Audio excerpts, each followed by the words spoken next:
Happens a lot many times कि जो हम खाना खा रहे हैं हमारा वही मुंह में आ रहा है, या फिर हमारे सीने में बहुत ज़्यादा जलन हो रही है, हमारे पेट में दर्द हो रही है, या फिर बार बार एसिड का टेस्ट हमारे मुंह में आ रहा है, या बार बार हम एसिडिटी से जूझ रहे हैं. So what can be one of the reasons of this common problem. आज हम इसके बारे में बात करेंगे, क्यों होता है, क्या कंडीशन के बारे में बात करने वाले हैं, और एंड में ज़रूर बात करेंगे कि होम्योपैथी में आपके लिए क्या है, what homeopathy has to offer in this particular condition. So make sure you stay tuned the end. So आज हम बात करने वाले हैं GERD के बारे में. This is gastroesophageal reflux disease. So ये हमारे अब्डोमेन का एक पार्ट है, ठीक है. अब आप इसमें देख सकते हैं कि यहाँ पर हमारे पास लिवर है, यहाँ पर स्टमक है, लार्ज इंटेस्टाइन है, स्मॉल इंटेस्टाइन है, तो ये गॉल ब्लैडर है. बट आज का इम्पॉर्टेंट पार्ट है हमारा स्टमक, और स्टमक के साथ में आप ये ट्यूब देख रहे हैं, तो ये हमारी फूड पाइप है. सो फूड पाइप को इस वीडियो के लिए बता दूँ ईसोफेगस भी कहते हैं, इम्पॉर्टेंट है इसलिए बता रही हूँ. सो अब आप देखेंगे कि ये जो है हमारा जो स्टमक है ये एक स्पेशल मस्कुलेचर से बनता है. इसके अंदर कुछ स्पेशल टाइप की मसल्स हमें देखने के लिए मिलती हैं. ये स्पेशल मसल्स क्यों होती हैं? क्या कभी आपने सोचा है कि जो एसिड हमारे फूड को गलाता है और उसको ब्रेक डाउन करता है वो हमारी स्टमक को क्यों नहीं गलाता? इन्हीं मस्कुलेचर, स्पेशल मस्कुलेचर की वजह से हमारा स्टमक जो है उस एसिड से प्रोटेक्टेड रहता है. हमारे स्टमक के अंदर कुछ सेल्स होते हैं जिनको अपनी लोअर क्लास में पढ़ा होगा कि पैराइटल सेल्स होते हैं. जैसे आप देख रहे हैं H+ आयंस और C+ आयंस यहाँ पे फॉर्मुलेट करते हैं HCl which is an acid. But ये लाइनिंग हमारी प्रोटेक्टेड रहती है. बट वॉट इफ अगर ये एसिड स्टमक के किसी या फिर हमारे बॉडी के किसी और पार्ट में चला जाए, बट वो एरिया तो प्रोटेक्टेड नहीं है ना. सो वो एरिया जो है गल जाएगा इस एसिड की प्रेजेंस की वजह से, ठीक है. तो वो एरिया देखिए, अब ये जो एसिड है हमारे स्टमक में रहता है और यूजुअली स्टमक के अंदर ही सिचुएटेड रहता है. बट ऐसा क्या हो सकता है कि ये एसिड जो है धीरे धीरे ऊपर आने लगे, और जब ये हमारे फूड पाइप में आएगा, यस, तब अभी तक समझ ही गए कि हमारी फूड पाइप प्रोटेक्टेड नहीं है, जिसकी वजह से हमारे फूड पाइप को गलाएगा, उसको इन्फ्लेम करेगा एंड उसको डैमेज करेगा. सो अब why it is coming up, इसके कुछ रीजंस के बारे में भी बात करेंगे. But I want to ask one more question. What is the reason that food goes inside down but it does not come up? Food नीचे तो जाता है पर ऊपर वापस नहीं आता. तो इसका क्या कारण हो सकता है? इसका कारण है LES which is lower oesophageal sphincter. ये जो है यहाँ पर जो एरिया है ये एक गेट की तरह काम करता है. यूजुअली ये तभी खुलता है जब फूड अंदर हम लेते हैं, और बंद रहता है जैसे ही फूड स्टमक तक पहुँचता है. बट क्या होता है कि जब ये LES कम्प्लीटली क्लोज ना हो तो ये ओपन रह जाता है, जिसकी वजह से एसिड जो है रिफ्लक्स ऊपर हो जाता है, यानी कि ऊपर मूव करता है. अब देखिए, this is LES, this is closed end acid will remain inside, ठीक है.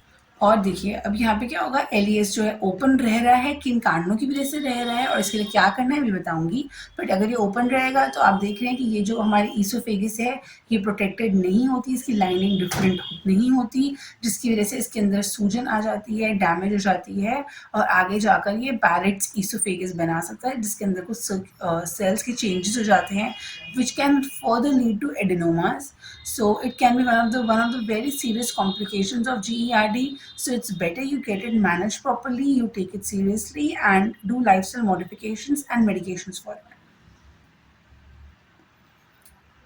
सो one of the reasons is pregnancy. Why pregnancy? क्योंकि प्रेगनेंसी में क्या होता है कि डायफ्राम पे जो है, डायफ्राम होता है यहाँ पर, तो डायफ्राम पे प्रेशर एक्सर्ट होता है, इंटर एब्डोमिनल प्रेशर जो है इंक्रीज होता है, जिसकी वजह से अगेन गैस्ट्रिक या फिर एसिड के रिफ्लक्सेस हमें देखने के लिए मिलते हैं. अगेन ओबेसिटी में भी सेम फिनोमेना है, इंट्रा एब्डोमिनल प्रेशर जो है ओबेसिटी में इंक्रीज हो जाता है.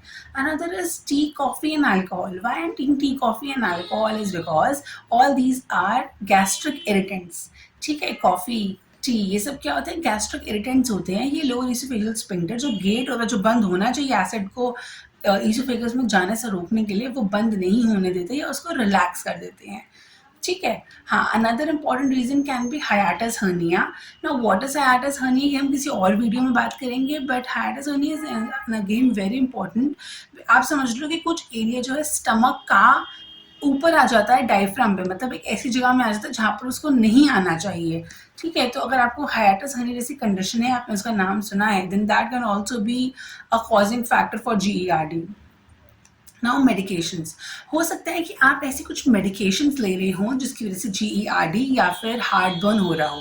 सी, हार्टबर्न क्या होता है, जब हमारे मुँह में ये सारे सिम्पटम्स आते हैं, खट्टा पानी आता है, हमको सीने में जलन होती है, तो ये अगर कभी-कभी हो रहा है, तो हम हार्टबर्न कह सकते हैं। बट अगर ये क्रॉनिक है, then your doctor can diagnose it as DERD। So अगर आपको हार्टबर्न हो रहा है तो, और काफ़ी टाइम से हो रहा है, तो it can be due to some medications also, जैसे कि ट्रैंक्विलाइज़र्स हो गए, एंटी डिप्रेसेंट्स हो गए, सेडेटिव्स हो गए, ठीक है? इसके अलावा कुछ पेन किलर्स भी आते हैं इसमें। सो कुछ मेडिसिन्स ऐसी होती हैं जो स्फिंक्टर को जो है, हमारे मस्कुलेचर को जो है रिलैक्स कर देती है, कंप्लीटली कॉन्ट्रैक्ट अगर बंद नहीं होने देती। So meet your doctor, get it rectified that are you taking any of these medicines, and उनकी वजह से आपको एसिड रिफ्लक्स का सिम्पटम आ रहा है क्या? If not, then there can be other reasons as I have already illustrated to you. तो हमने बात कर ली क्या है, क्यों होता है। अब हम बात करें कॉम्प्लिकेशन, मैंने आपको बता दी, बैरेट ईसोफेगस, जिसकी वजह से एडेनोमा हो सकता है, आगे जाकर GI ब्लीडिंग हो सकती है, अल्सर्स हो सकते हैं, स्ट्रक्चर्स हो सकते हैं। सो वैसे सुनने में बहुत ही छोटी डिजीज़ है और आप इसकी कॉम्प्लिकेशंस को प्रिवेंट कर सकते हैं, बशर्ते आप इसके थोड़े से सीरियस और aware. So what homeopathy has to offer. Homeopathy जो है गैस्ट्रिक केसेस में बहुत ही अच्छा आराम देती है। It has very promising results. I am going to tell about some of the my commonest medicine that I give in my GIRD cases. So there can be Iris versicularis, Nux vomica, Lycopodium, Carboveg, China, Rubinia. सो ये कुछ ऐसी medicine है जो मैं commonly use करती हूँ, but इनकी क्या पोटेंसी यूज़ करनी है और कितनी रेपिटेशंस पे यूज़ करना है, ये एवरी केस और उसके सिम्टम्स पर डिपेंड करता है। ऑल्सो इसके अलावा होम्योपैथी में और भी 10-15 तरह की या ज़्यादा ही इनफैक्ट मेडिसिन अवेलेबल हैं। So make sure you do not guess one medicine and take that particular medicine. Make sure you get towards your homeopathic physician who will best judge your condition, the severity of the condition, what potency has to be taken and in what repetitions has to be taken. So जो भी आप system of medicine लें, make sure आप उसको properly लें ताकि उसकी maximum benefits को आप एंजॉय कर सकें। So I hope you have enjoyed this video. Thank you very much for watching this one. I will come very soon with another health related topic and definitely tell what are the homeopathic aspects about it. Make sure you subscribe to the channel if you find the content valuable. Thank you. Namaskar.